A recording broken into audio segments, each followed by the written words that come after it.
지금 우리가 구원의 도리, 구원에 대하여 생각하고 있는데요. 오늘 네 번째 시간입니다.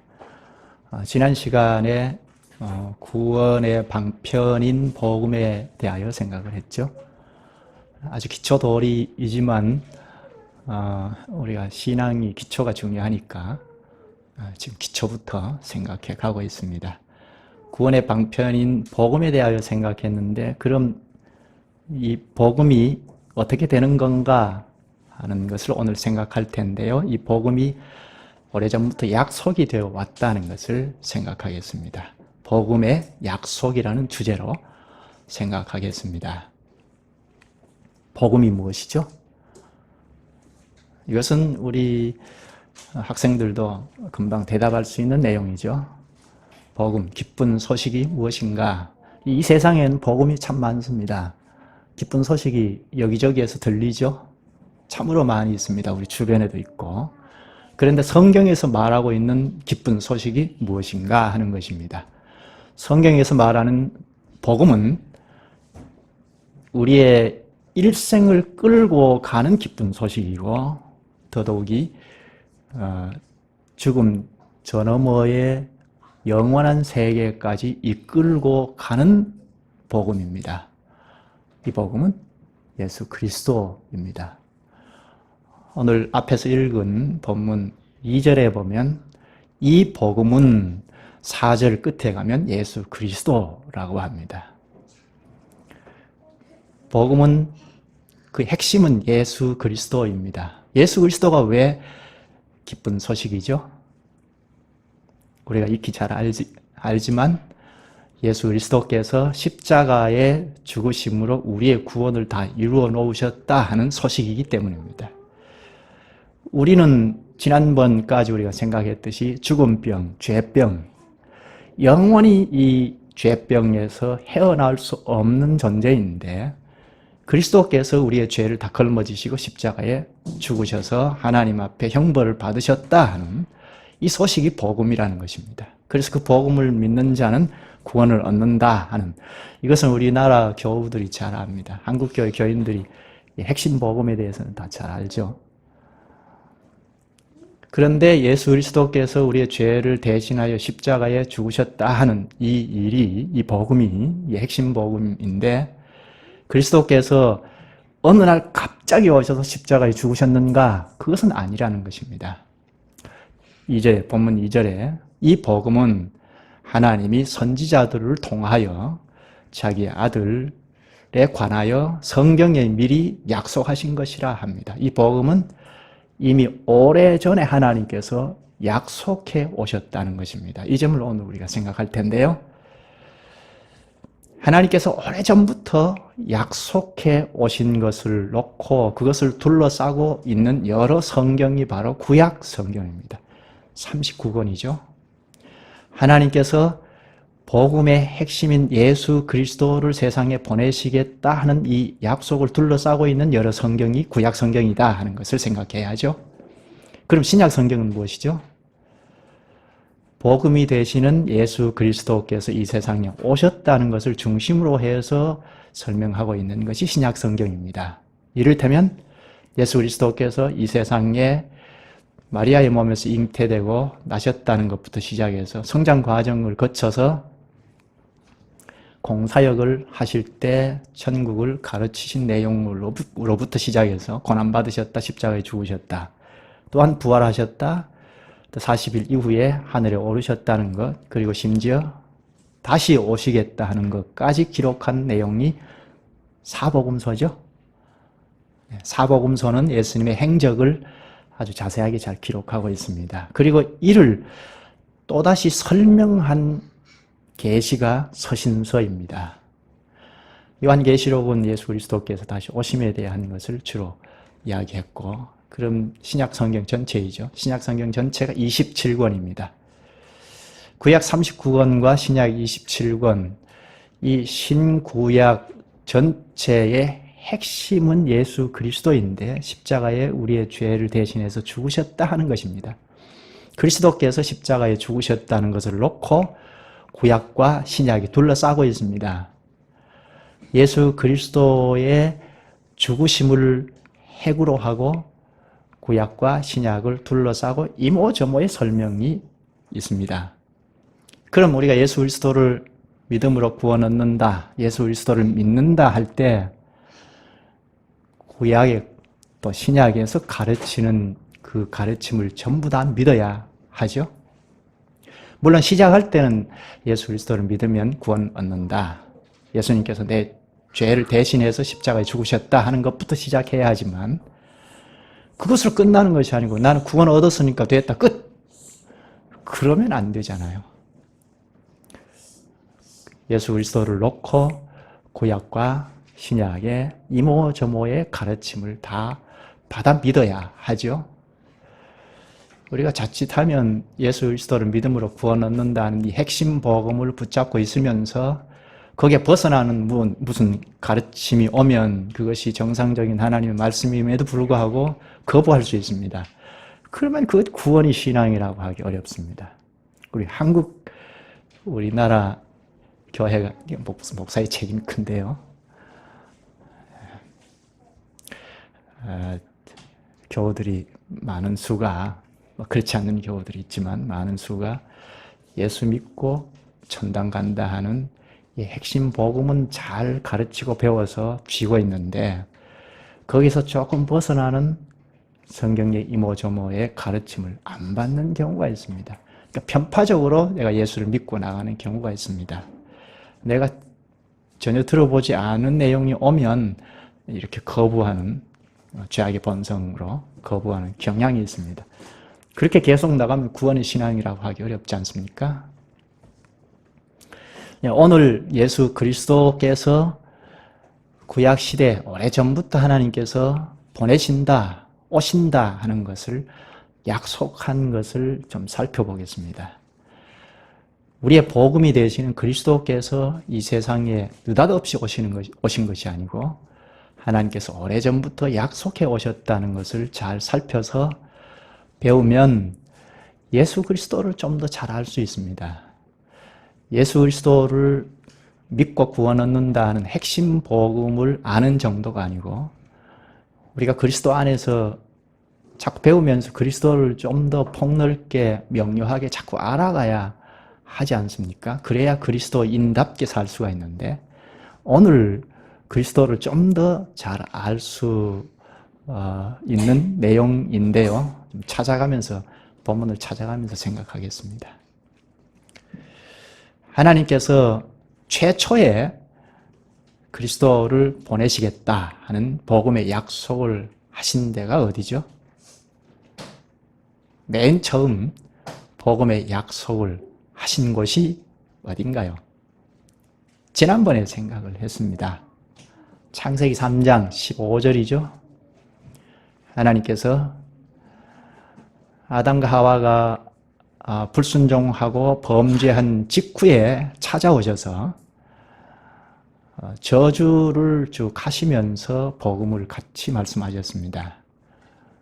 뱀과 사탄을 저주하시면서 사람에게는 복음이 되는 말씀을 하셨는데 그게 핵심이 여인의 후손을 보내서 사탄의 머리를 상하게 할 것이라 아시지 않습니까?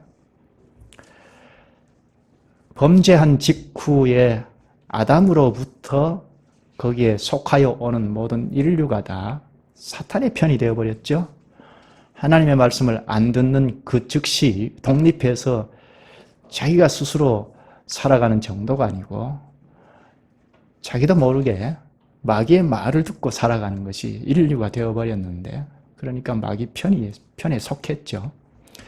근데 여인의 후손이 오셔서 그가 그리스도인데 마귀의 머리를 찍어서 상하게 하겠다 하셨으니까 마귀의 머리가 상해버렸으니까 이제는 마귀 편에 속한 자들이 자유를 얻을 기회가 생긴 거죠. 도무지 마귀의 휘하에서 벗어날 수 없는 존재가 되어버렸는데 하나님께서 복음인 그리스도를 보내셔서 마귀의 머리를 상하게 하겠다, 죽이겠다는 겁니다. 머리를 죽이겠다는 것인데 그러면 이제 마귀의 휘하에서 벗어날 기회가 생긴 거죠. 그것이 옆에 있던 아담과 하와에게는 복음입니다. 여인의 후손이 와서 마귀를 찍어 누르고 우리를 구출하시겠다 하는 내용 정도로 믿음으로 구원을 얻을 수 있었습니다. 이 최초의 복음이 아브라함 때에 와서 조금 더 명료해지는데요. 하나님께서 아브라함을 불러내시면서 창세기 12장 2절 3절에서 내가 너로 큰 민족을 이루게 하리라 하신 끝에 복의 근원이 될지라 하시지 않습니까? 아브라함의 자손으로 오시는 그가 물론 그리스도인데요. 그리스도가 복의 근원이 될지라 하신 것인데요. 그것이 신약의 갈라디아서 3장 8절에 보면 해석해서 가르쳐 주는데요. 아브라함의 후손에 의해 복을 받게 될 것이라 하고 해석합니다. 이는 아브라함의 자손으로 오시는 그리스도께서 이방인들도 다 구원하실 것이라는 말씀입니다. 좀 더 발전했죠. 이제 선지서에 가면 선지자들을 통하여 하나님께서 복음을 약속하신 내용은 좀 더 구체적이 되는데요. 지금부터는 하나씩 좀 찾아가면서 보도록 하십시다. 먼저 이사야 9장을 좀 찾아보시죠.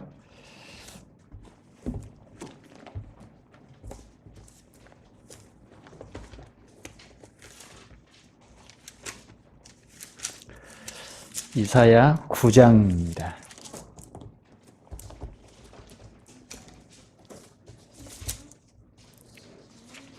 이사야 9장에서는 첫째는 하나님 나라를 회복시키러 오실 그리스도에 대하여 말하는데요. 평강의 왕으로 약속을 합니다. 9장을 찾으셨으면 6절을 볼까요? 이는 한 아기가 우리에게 낳고 한 아들을 우리에게 주신 바 되었는데 그의 어깨에는 정사를 메었고 그의 이름은 기묘자라 모사라 전능하신 하나님이라 영존하시는 아버지라 평강의 왕이라 할 것임이라.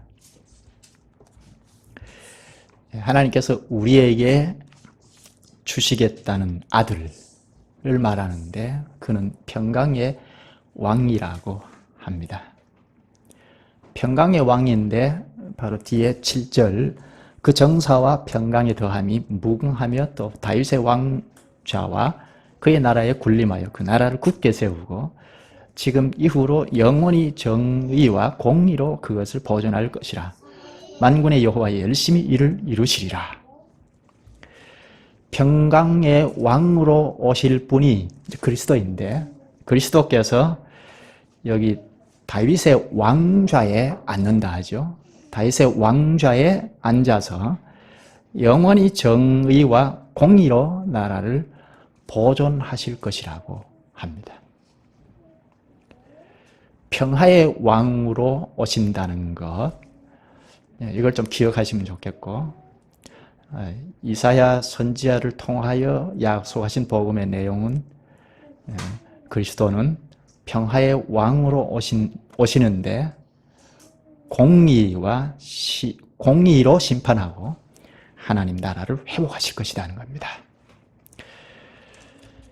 이 약속이 그리스도께서 오심으로 성취되었고 시작이 되었습니다.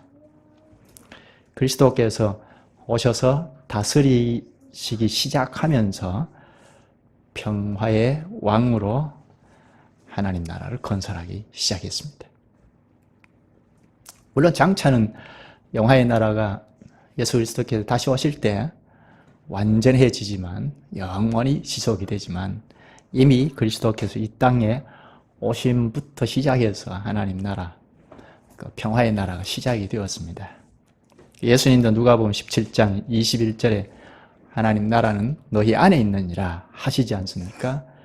그것은 그리스도께서 거기 오셔서 계시니까 그곳이 하나님 나라라는 말입니다. 평화의 왕이 오셨으니까 그 왕의 나라가 시작이 된 것입니다. 예수 그리스도를 믿는 자는 이미 이 땅에서 하나님의 다스림 아래에 들어가기 때문에 하나님 나라에 속한 것입니다. 그 현실이 교회이죠. 교회의 머리가 그리스도인데 그리스도의 다스림 안으로 들어가기 때문에 하나님 나라에 들어가는 것입니다. 그래서 그리스도께서 내 교회를 세우리라 하고 천국 열쇠를 교회에 맡기셔서 그리스도를 믿는 자들을 교회 안으로 들어오게 하셔서 천국에 들어왔다. 그렇게 가르치도록 하셨죠. 교회는 천국의 관문입니다. 교회가 교회답지 못한 현실 속에 있으니까 이 말이 참 설득력이 많이 없는데요. 골로새서 1장 13절에 보면 그가 우리를 흑암의 권세에서 건져내사 그의 사랑의 아들의 나라로 옮기셨느니라 합니다. 그리스도의 나라로 옮겼다. 그게 현실적으로 어디냐 하는 것은 하나님께서 그리스도를, 예수님을 교회 머리로 삼으셨기 때문에 머리로 삼고 머리이신 그리스도의 지도를 받고 가는 교회가 바로 하나님 나라입니다. 이제 사탄의 휘하에서 살던 우리를 그리스도와 신령하게 연합하여 그의 몸체에 속하게 함으로 그리스도의 나라의 백성으로 살 수 있게 만드셨습니다. 이렇게 시작된 나라가 점점 확장되어 가다가 그리스도께서 다시 오실 때는 영원한 영광의 나라에 돌입해 들어갑니다. 이때는 영원히 지속하게 되죠.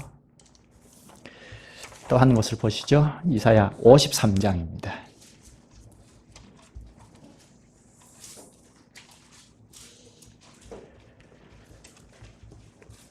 지금 평강의 왕을 약속하셨고,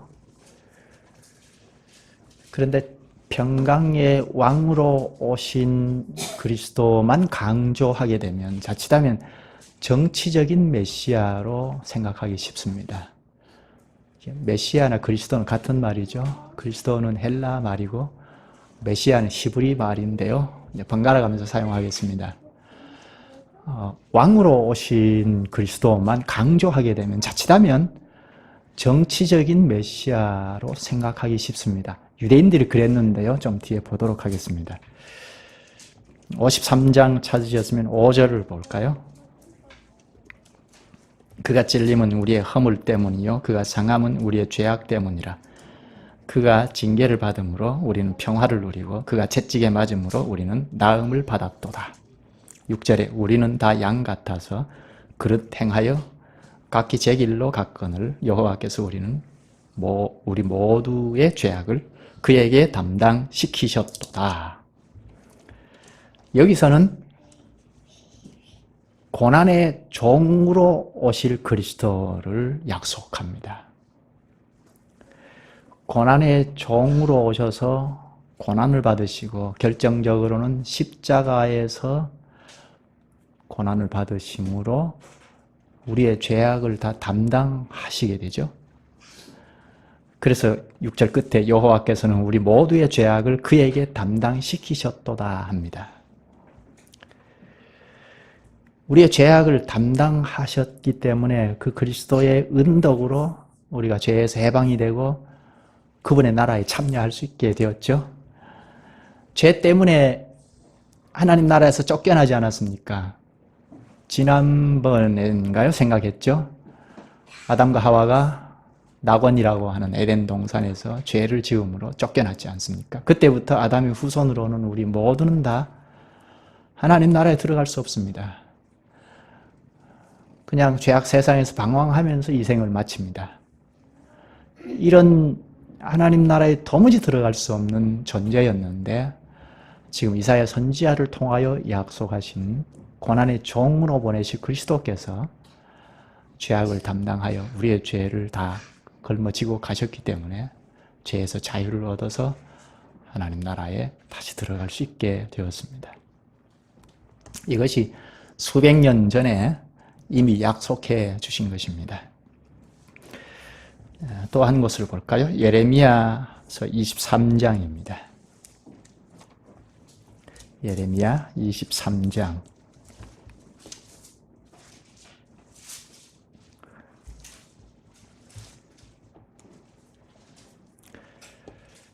본문을 계속 찾아가시면서도 이 선지자들을 통하여 어떻게 하나님께서 복음을 약속하셨는지 기억하면서 찾으시면 좋겠습니다. 이사야 선지자를 통하여 약속하신 그리스도는 평화의 왕, 그리고 고난받는 종의 모습을 약속했죠. 이제 예레미야 23장을 찾으셨으면 3절부터 보십시다. 내가 내 양떼에 남은 것을 그 몰려갔던 모든 지방에서 모아 다시 그 우리로 돌아오게 하리니 그들의 생육이 번성할 것이며 4절 내가 그들을 기르는 목자들을 그들 위에 세우리니 그들이 다시는 두려워하거나 놀라거나 잃어버리지 아니하리라. 여호와의 말씀이니라. 구약 당시 싹군 목자들이 양을 치는 그림을 그려서 가르치는데요. 이 싹군 목자들 누굴까요? 구약의 수많은 거짓 선지자들, 제사장들입니다. 그들이 싹군 목자로 칭해서 앞에 1, 2절에 보면 이들을 형벌하겠다고 경고하신 다음에 3, 4절에서 하나님께서 다시 선한 목자를 보내실 것을 약속합니다. 그 약속대로 그리스도께서 이 땅에 오셔서 나는 선한 목자라 하시면서 예레미야 선지자의 약속을 성취하십니다. 9절도 있죠. 요한복음 10장 11절에 보면 나는 선한 목자라. 선한 목자는 양들을 위하여 목숨을 버리거니와 싹군은 목자도 아니요 양도 제 양이 아니라. 구약시대의 싹군 목자들이 이 참 양떼들을 다 흩어버리고 그렇게 해롭게 했는데 하나님께서 예레미야 선지자들 통하여 선한 목자를 보내시겠다고 하신 대로 그리스도께서 선한 목자로 오셔서 흩어진 양떼를 불러 모으신다고 하는데요. 그리스도께서 실제로 오셔서 자기 백성들을 불러 모으셔서 하나님의 목장, 나라죠. 나라에 다 불러들이셨습니다. 이렇게 선한 목자로 세우시겠다는 약속을 하시고 또 하나는 다윗 중에서 의로운 왕을 세우겠다는 약속을 하는데요. 방금 읽은 바로 뒷구절 5절입니다. 여호와의 말씀이니라 보라 때가 이르리니 내가 다윗에게 한 의로운 가지를 일으킬 것이라. 그가 왕이 되어 지혜롭게 다스리며 세상에서 정의와 공의를 행할 것이며 하나님께서 때가 되면 다윗과 같은 왕을 보내서 지혜롭게 다스리며 정의와 공의를 행할 것이라고 약속하죠. 이 약속대로 오신 예수님께서 의로운 왕으로 오셨습니다. 그래서 죄인들은 의가 없지 않습니까? 그런데 의로운 왕으로 오셔서 죄인들에게 의를 덧입혀 주셨습니다. 그래서 의를 덧입은 자들이 그리스도와 함께 하나님 나라에 다 참여할 수 있게 되었습니다. 죄 많은 우리가 의로운 왕이신 그리스도의 은덕으로 하나님 나라에 다 참여할 수 있게 되었습니다. 이렇게 참여한 나라는 이제 점점점 확장되어 가다가 그리스도께 다시 오실 때 영원히 지속되죠. 그리고 의를 덧입었기 때문에 우리가 그리스도처럼 점점 공의롭게 살아갈 수 있게 되었습니다. 또 한 것을 볼까요? 그 다음 선지자인 에스겔 선지자입니다. 34장입니다. 에스겔서 34장입니다.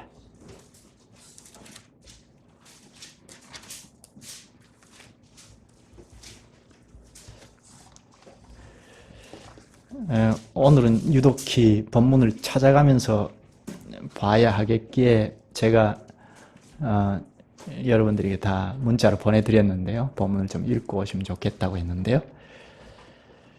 앞에 이사야 선지자를 통하여 약속하신 그리스도, 복음은 어떤 그림이죠? 평화의 왕, 또 고난받는 종의 그림이죠. 그리고 예레미야 선지자를 통하여 약속하신 복음, 그리스도는 선한 목자의 그림, 그리고 의로운 왕에 대한 그림이죠. 근데 여기 에스겔 34장 찾으셨으면 보십시다. 23절, 24절입니다. 내가 한 목자를 그들 위에 세워 먹이게 하리니 그는 내 종 다윗이라. 그가 그들을 먹이고 그들의 목자가 될지라. 나 여호와는 그들의 하나님이 되고 내 종 다윗은 그들 중에 왕이 되리라. 나 여호와의 말이니라. 여기 에스겔 선지자를 통한 약속은 예레미야 선지자를 통한 약속과 똑같죠. 하나님께서 자기 백성들 위에 한 목자를 세워서 먹이겠다고 하죠. 그 목자를 또 다윗이라고 하는데요. 이것은 다윗과 같은 왕이 오셔서 양떼들을 불러 모아 먹이겠다는 말입니다. 왕이나 목자는 이스라엘 백성들에게 아주 친숙한 말입니다. 그래서 하나님께서 선지자들에게 약속할 때 왕을 보내시겠다고 하고 목자를 보내시겠다는 말을 반복해서 한 것입니다. 여기 예레미야 선지자에게 한 약속과 똑같이 약속을 하죠. 이렇게 선지자들을 통하여 약속하신 대로 왕으로 오신 그리스도께서 나라를 잃고 방황하는 무리를 구원하여서 하나님의 백성 삼으셨죠. 또 목자 없는 양과 같이 방황하는 우리를 구원하여서 생명을 주고 하나님의 목장인 하나님 나라에서 꼴을 먹이시면서 살게 하셨습니다. 예수님께서 요한복음 10장 16절에 양은 내 음성을 듣는다 하시면서 잃어버린 양을 찾아서 하나님께서 다 그 나라 하나님의 목장으로 다 불러 들이셨습니다. 그리고 계속하여 이 땅에 살아가는 동안 꼴을 먹이시면서 풍성한 생명을 발휘하면서 살도록 하셨습니다. 그 현실이 교회이죠. 또 다니엘서 보십시다. 다니엘서 7장입니다.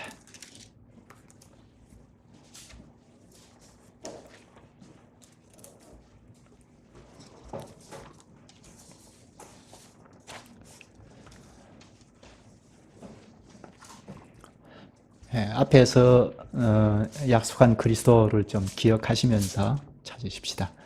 평화의 왕, 고난받는 종, 그리고 선한 목자, 의로운 왕.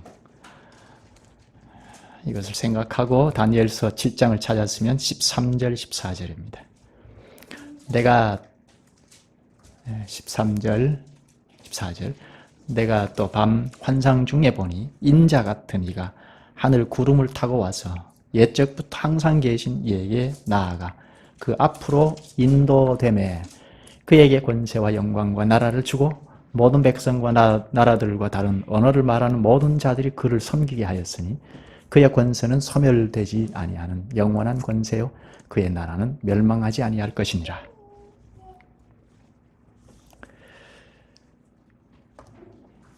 여기 장차 13절에 보면 장차 오실 메시아를 어떻게 말하죠? 인자 같은 이가 하늘 구름을 타고 와서 하죠. 보통 하늘 구름을 타고 온다는 것은 하나님이 강림을 말하는데요. 그런데 여기 인자가 그렇게 오신다고 하죠. 인자는 관사가 붙여져서 그 사람의 아들입니다.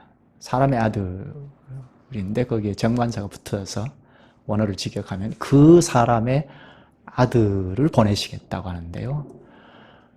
하나님께서 사람의 몸을 입고 오신다는 것을 인자로 지칭한 것입니다. 그래서 예수님께서 이 땅에 오셔서 인자라는 말을 굉장히 많이 썼습니다. 여기 14절 끝부분에 보면 그의 나라를 멸망하지 아니할 것이니라 하죠. 인자가 이 땅에 오셔서 세울 나라는 멸망하지 않는다는 것입니다. 그래서 예수님께서 이 땅에 오셔서 내가 인자다 하시면서 멸망하지 아니할 나라를 시작하셨습니다. 예수님께서 이 땅에 오셔서 이미 시작된 나라가 확장되어 가다가 다시 오셔서 영원한 나라를 펼치실 것입니다. 이렇게 직접 선지자들을 통하여 하나님께서 약속하신 복음의 내용을 찾아보았는데요. 여러 가지 그림이죠. 평강의 왕, 고난받는 종의 그림, 또 선한 목자의 그림, 의로운 왕의 그림, 인자의 그림, 이렇게 여러 가지 그림 언어를 사용해서 우리에게 약속하셨습니다. 이렇게 하나님께서 약속하신 대로 그리스도께서 평강의 왕으로 오셔서 하나님 나라를 건설하셨죠. 그리고 고난받는 종으로 오셔서 죄인을 구원하여서 하나님 나라 백성을 삼으셨습니다. 또 선한 목자로 오셔서 하나님의 목장으로 양떼를 불러 모으셨습니다. 또 의로운 왕으로 오셔서 정의와 공의로 다스리는 나라를 세우셨습니다. 또 인자로 오셔서 영원히 멸망하지 아니할 나라를 세우셨습니다. 이렇게 각 선지자들을 통하여 약속하신 복음, 즉 그리스도께서 각각의 역할을 통하여 죄에 빠진 사람들을 다 구원하십니다. 구원하셔서 자신의 나라에 다 불러 모으셔서 백성 삼으셨죠. 이렇게 보면 그리스도께서 이 세상에 오시는 것은 다 하나님 나라와 관련이 되어 있는 것을 알 수 있죠. 여러 가지 그림을 종합적으로 다 가지고 오신 그리스도께서 우리를 죄와 죽음 혹은 마귀의 휘하에서 건지셔서 자유롭게 하실 뿐 아니라 하나님 나라로 다 불러들이셨습니다. 예수 그리스도께서 세우신 이 나라는 영원한 나라입니다. 선한 목자로 오셔서 이 나라에 불러들이신 자들을 먹을 것, 꼴을 공급해 주셔서 이 세상에서부터 신령한 싸움을 싸우면서 승리하는 삶을 살도록 하셨습니다. 이것은 개인적으로 천당만 꿈꾸면서 사는 것과는 전혀 다른 이야기죠.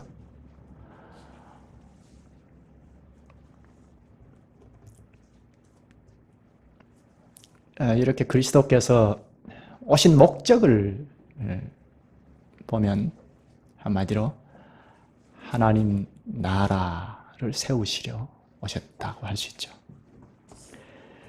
그 나라에 죄인들을 들여보낼 수 없으니까 자신이 십자가에 죽으시고 부활하셔서 그에게 접촉된 자들을 다 하나님 나라 백성으로 삼으셨습니다. 그리고 그리스도께서 하나님과 함께 이 지상에서 계속해서 하나님 나라를 경영해 가시면서 확장해 가시는데 거기에 먼저 불러들인 우리를 참여시키셨습니다. 그래서 이 세상에 살던 우리가 아무 뜻 없이 아무런 삶의 뚜렷한 성격, 목적이 없이 방황하던 우리를 이 나라에 불러들여서 구원의 백성 삼으실 뿐 아니라 하나님께서 경영하시는 그 나라에 동참하게 하셨습니다. 그래서 구원받은 백성은 누구나 다 그리스도와 연합된 교회에 속하여 한 시대의 사명을 하나님께서 경영하시는 거기에 발맞춰서 걸머지고 살게 하신 것입니다. 하나님 나라 공직자들로 삼으셔서 일하게 하신 것입니다.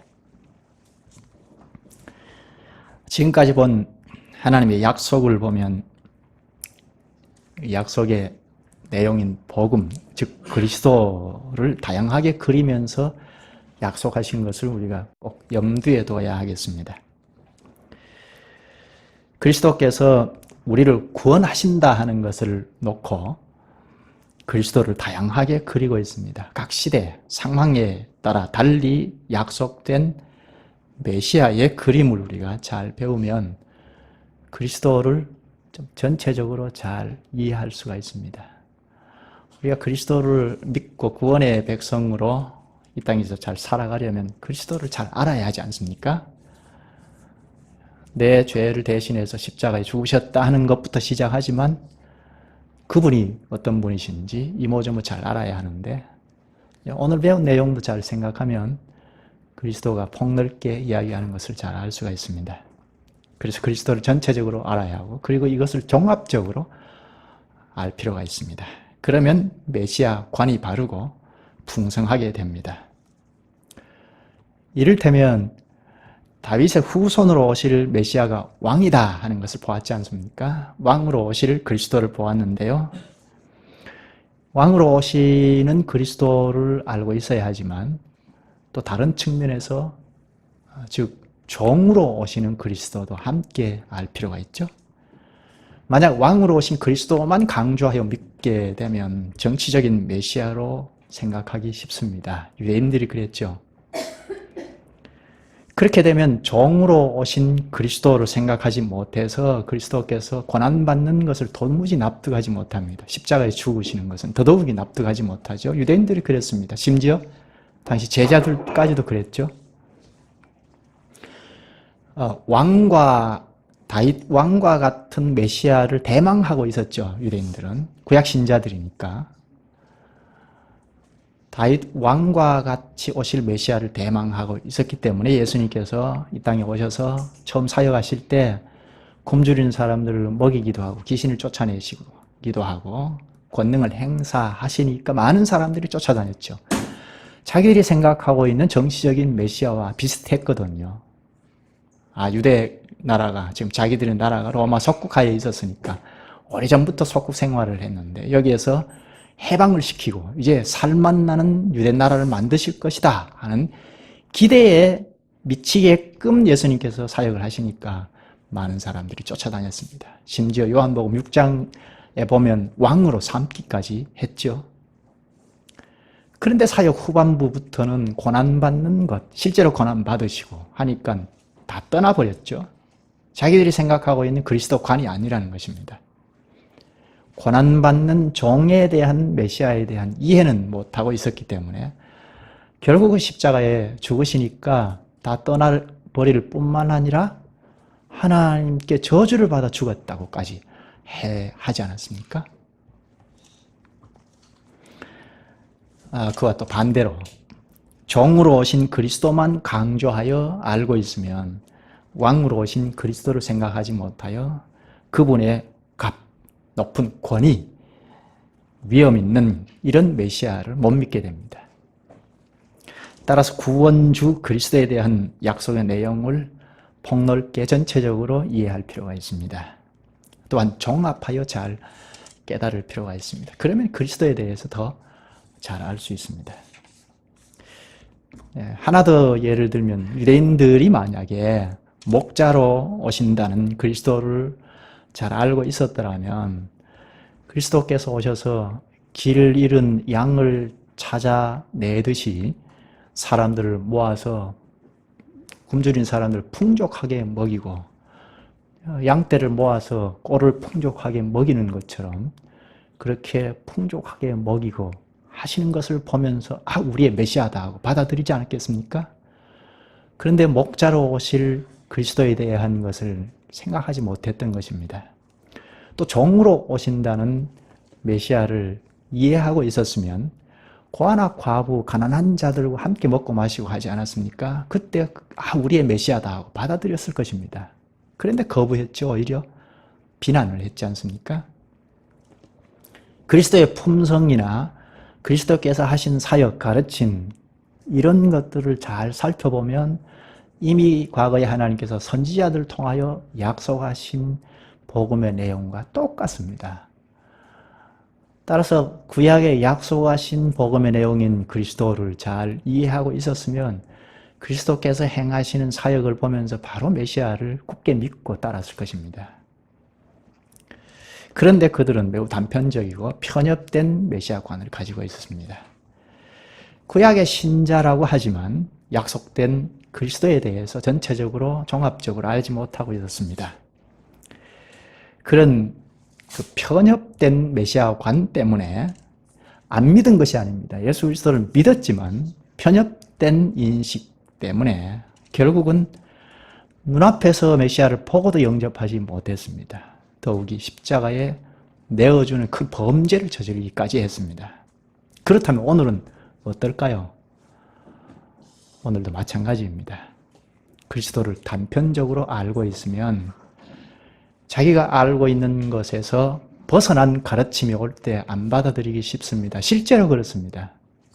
예수 믿고 천당 간다는 이 핵심 복음을, 핵심적인 그리스도를 믿고 이게 전부로 알고 구원 얻은 백성이니까 됐다 하고 그리스도를 전부로 알고 있을 시에 그 내용과 다른 그리스도에 대한 가르침이 올 때 안 받아들입니다.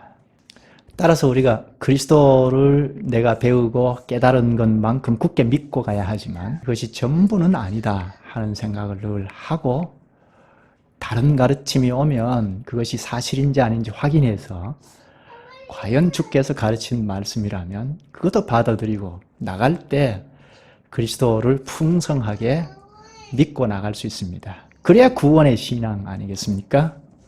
우리가 조심할 것은 몇 가지 알고 있는 것 가지고 다 알았다는 생각을 하지 않아야 합니다. 그러기가 쉽습니다. 내가 옆에 있는 교인보다 좀 더 많이 알고 있으면 이제 내가 다 아는 것처럼 생각하고 말하고 행동하기가 쉽습니다. 그러면 실수하게 됩니다. 그렇게 해서 고착화되면 구원의 신앙이 아닐 수가 있습니다.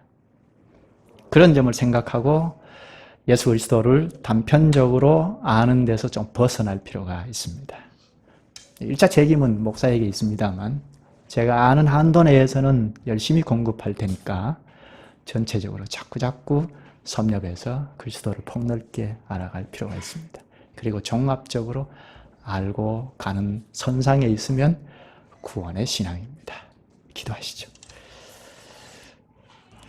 자비하신 주님, 주님께서 오늘도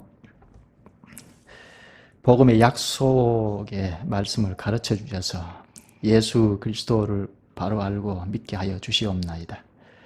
또 그리스도를 폭넓게 알고 믿음으로 좌우로 흔들리는 메시아관에서 벗어날 수 있게 하여 주시옵나이다.